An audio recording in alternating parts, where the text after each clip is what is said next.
Big week for President Trump, just arriving in Brussels ahead of what's expected to be a contentious NATO summit.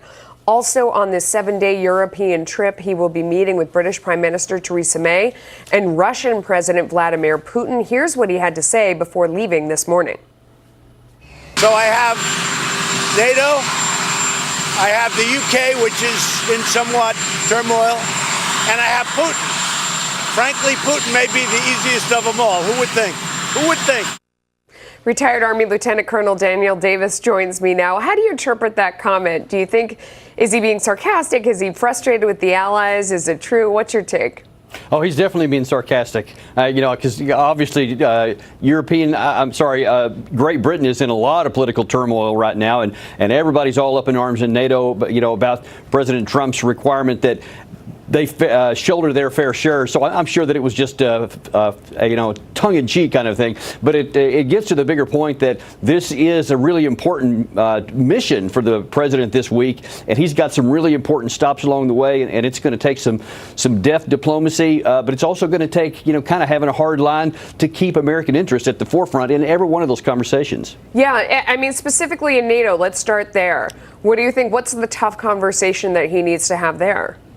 Well, of course, across the board, you have many of the NATO leaders, to include the President of the European Union and several others who are basically taking umbrage that President Trump is daring to suggest that they need to step up to their obligations in terms of the 2% mark in NATO. But, we've been talking about this for decades now, and we've been, using diplomacy. We've been trying to be nice about it. We've been encouraging them, but yet nothing ever changes. And I think that might be one of the things that distinguishes President Trump from others, is that he might be willing to say, hey, look, no kidding, it's time for you to meet your obligations that you've agreed to several times over the years, the least of which was in 2014, and yet nothing has changed. Yeah. And it's really time for us to say, hey, the situation is not like it was in 1950. This is now a very different situation, and it's time for our wealthy European allies to step up to the plate. So somebody told me earlier today on the Democratic side that the way he's going about it is all wrong, that he is insulting our allies, and that they're not going to step up and help us next time if he keeps this up. What's your response to that? Well, there are some ways that I wish that he would be delivering his message a little bit more delicately. But, President Trump is a little bit rough, and he's a disruptive figure. But the bottom line is that the substance of what he's saying is spot on, because, frankly, we've been, doing it the right way and the nice way. And yet, look, NATO has not followed up and done what they're supposed to. And it's time for somebody to hold them to their feet to the fire and say, no, really, it's time for you to do what you said. And then on the flip side, the other complaint is that he's being nicer to Russia than he is being to our NATO allies.